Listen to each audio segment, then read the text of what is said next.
ابلیس بنی نوع انسان کا سب سے بڑا دشمن، جس نے اپنے ساتھیوں اور پورے خاندان کو اس کام پر لگا رکھا ہے کہ آدم کی اولاد کو ناکام کر دے۔ لیکن ابلیس کے ہی خاندان میں پیدا ہونے والا وہ کون شیطان تھا جس نے ابلیس سے بغاوت کر دی اور محمد صلی اللہ علیہ وسلم پر ایمان لے آیا۔ جب اس کی ملاقات حضور صلی اللہ علیہ وسلم سے ہوئی تو اس نے آپ صلی اللہ علیہ وسلم کو کیا بتایا، اور اب وہ شیطان کہاں ہے؟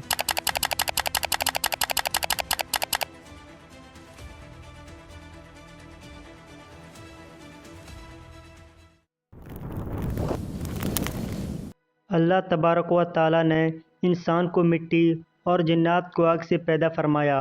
انہی جنوں میں سے ایک جن جس کا نام ابلیس تھا، اس نے آدم علیہ السلام کو سجدہ کرنے سے انکار کیا تھا، جس کی پاداش میں اسے بارگاہ الہی سے نکال دیا گیا۔ ابلیس نے تا قیامت بنو نوح انسان کو گمراہ کرنے کی قسم اٹھائی، اور اس طرح انسان اور ابلیس کی یہ تاریخی جنگ آج تک جاری ہے۔ دراصل قوم جنات کی تخلیق حضرت آدم علیہ السلام سے کئی ہزاروں سال پہلے سے کی جا چکی تھی۔ ابلیس جو کہ قوم جنات کا ایک فرد تھا، اسے بھی اللہ نے انسانوں کی طرح شعور اور نسل بڑھانے کی قوت بخشی تھی۔ بعض شیاطین ایسے تھے جن کو اللہ نے جوڑوں میں پیدا فرمایا، اور جس طرح انسانوں میں مرد و عورت کے ملاپ سے بچے ہوتے ہیں، اس طرح شیطانوں کے اندر شیاطین جن اور شیاطین جنی کے ملاپ سے شیاطین بچوں نے جنم لیا۔ لہذا ابلیس، اس کے اقارب اور اس کے اولادوں میں اضافہ ہوتا چلا گیا، اور لشکر ابلیس انسان کو گمراہ کرنے کے لیے اس زمین پر پھیل گئی۔ ابلیس کے مختلف بیٹے اور پوتے مختلف کاموں پر مامور ہو گئے ہیں۔ ان میں سے کوئی انسانوں میں زناکاری کو عام کرتا ہے، کچھ شیاطین لوگوں میں فتنہ و فساد مچاتے ہیں، تو کچھ انسانوں کو آپس میں لڑواتے ہیں۔ اسی طرح شیطان کی اولادیں اور خاندان بے انتہا ہیں جو مختلف برائیوں کو عام کرتے ہیں اور انسانوں کو گناہ میں ملوث کرتے ہیں۔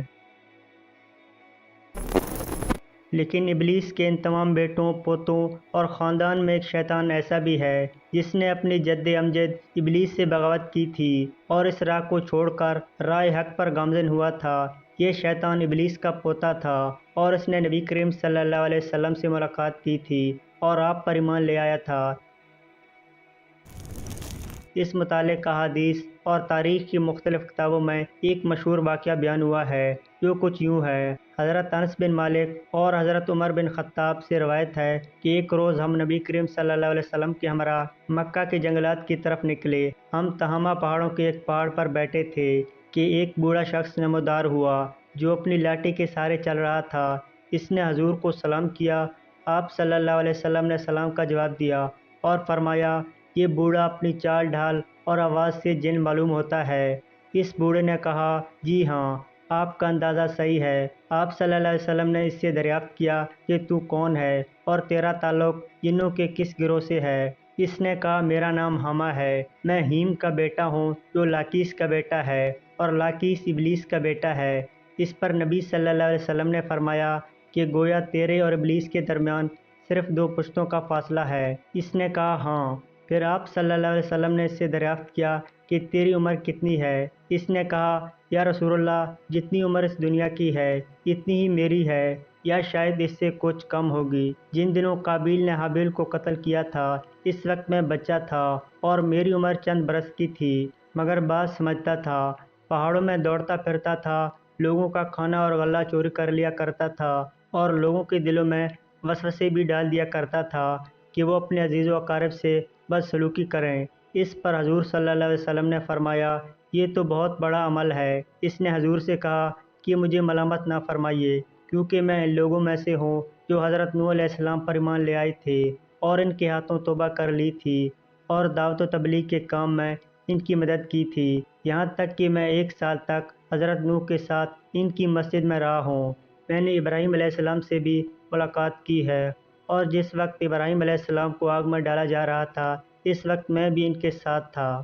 میں حضرت یعقوب اور یوسف علیہ السلام کی صحبتوں میں بھی رہ چکا ہوں، اور جب یوسف علیہ السلام کو ان کے بھائی کنویں میں ڈال رہے تھے تو میں بھی ان کے ساتھ تھا، اور یوسف علیہ السلام سے پہلے ہی اس کنویں میں پہنچ گیا تھا۔ میں حضرت موسیٰ علیہ السلام سے بھی مل چکا ہوں اور ان سے تورات بھی سیکھی ہے، اور جب میری ملاقات حضرت عیسیٰ علیہ السلام سے ہوئی تو میں نے موسیٰ علیہ السلام کا سلام ان کو پہنچایا۔ اس وقت عیسیٰ علیہ السلام نے مجھے انجیل سکھایا تھا، اور اے نبیوں کے سردار حضرت عیسیٰ علیہ السلام نے فرمایا تھا کہ اگر تم محمد رسول اللہ صلی اللہ علیہ وسلم سے ملاقات کرنا تو میرا سلام ان تک پہنچانا۔